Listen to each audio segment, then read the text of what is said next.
So, I really like that you started with quotes for boys, and I'm gonna start with a quote from somebody who everybody knows, Michael Jackson, right?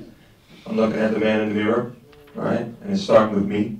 So I'm gonna speak from a place not of data, but from a place of heart.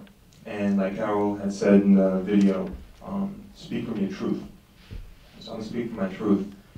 I grew up in Red Hook projects, and my family was torn apart by a lot of the issues that Pedro and Niobe and Carol brought up.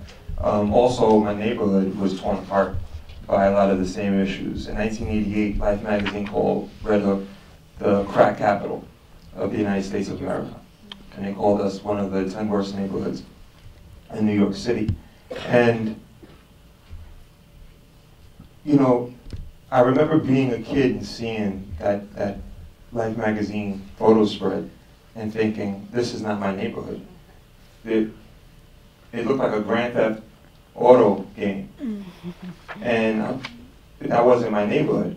I knew really amazing people who were part of the village that raised me.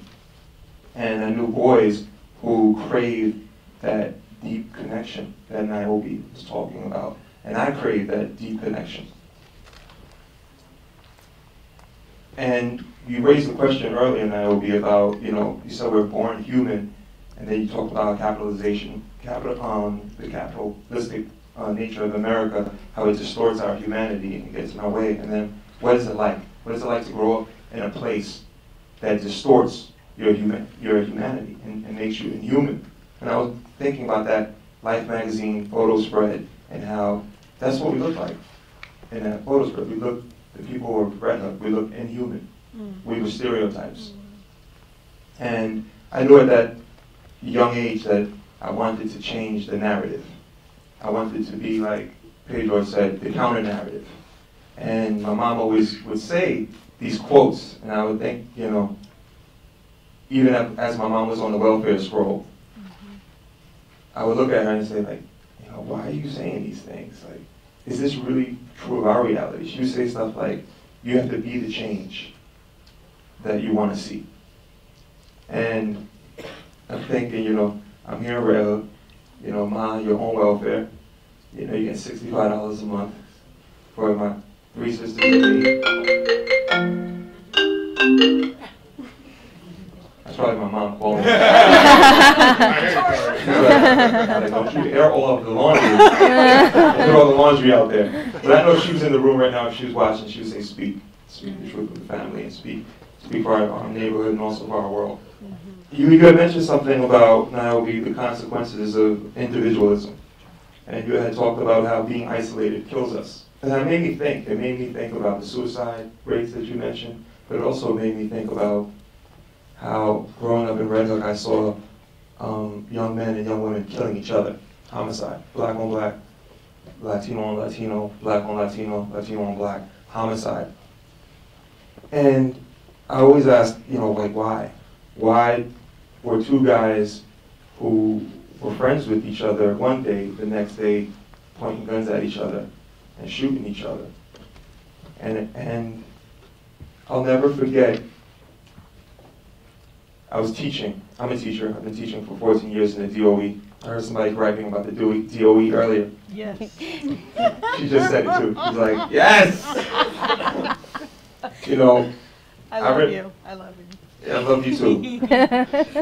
And I know my wife, if she's watching, she's like, who's that woman you just said you love? It's a fellowship love to my wife. Oh my God. I'll never forget, my principal approached me a couple of years ago and she said, you need to run a boys group. You need to run a boys group because we have these boys in the school who they scare the teachers.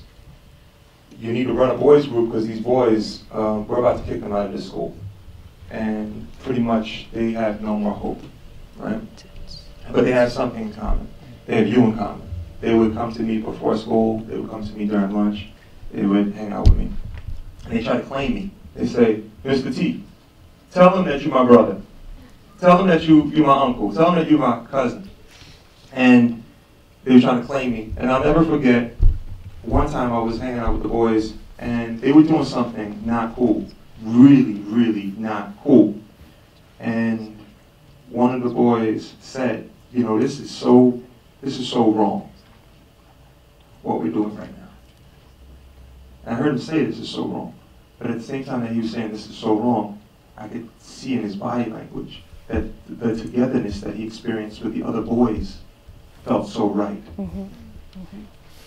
And it kind of like explains, you know, what we all talked about. People crave a closeness. They crave a togetherness. And they will even bond over doing something heinous or abysmal or vile.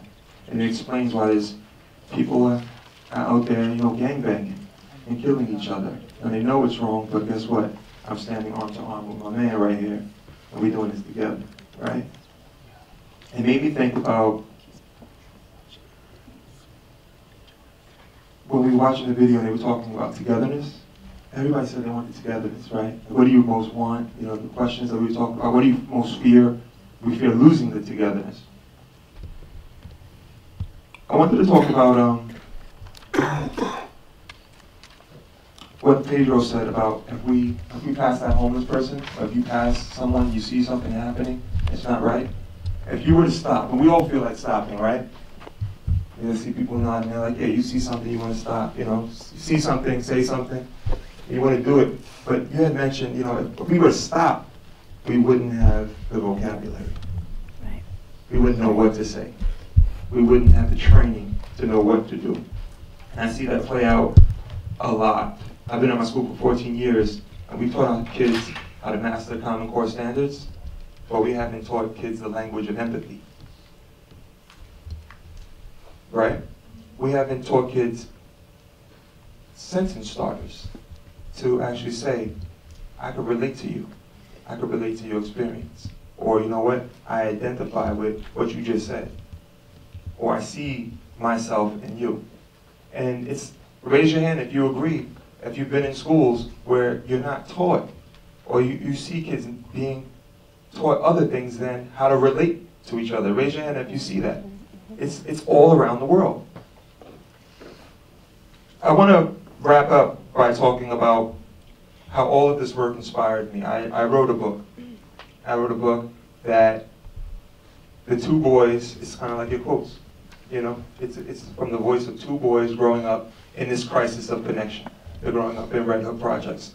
And one boy really craves a closeness with that other boy. And he realizes that he has to be the change that he wants to see.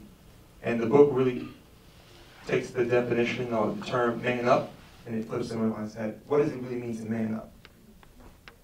There could be a win-win in manning up, and there could be a win-win in womaning up. She said, I love that. We're taking it to church in here, or the mosque, or the synagogue, or the temple.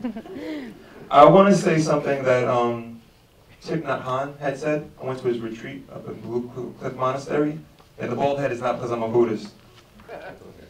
Thank you. And it's okay if I am, right? I'm trying to walk that talk, but it's hard to meditate. I need an app. You got one for me? We're going to kick it later, right, Pedro? See, this is brotherhood in its best, right? And I never forget when Thich had said, he said he was gardening, and his hammer hit his thumb. And he said, what happens when your hammer hits your thumb? He said, it's like the human race. He said his hammer hit his thumb, and instinctively he dropped the hammer, and one thumb reached to the other thumb, and it held the other thumb. This thumb didn't fight against the other thumb and say, why'd you hit me for? Right? Closeness, connectivity, connection. It's in our nature. And Thich really explained that when he was talking about hammering his nail. And I just want to bring it back to another point. Pedro was talking about Mandela and the jailer forming a friendship and forming a relationship. I'm really happy that you were talking about bringing a counter-narrative, because it feels as though patches the counter-narrative. And today I really look forward to hearing everybody present their counter-narratives.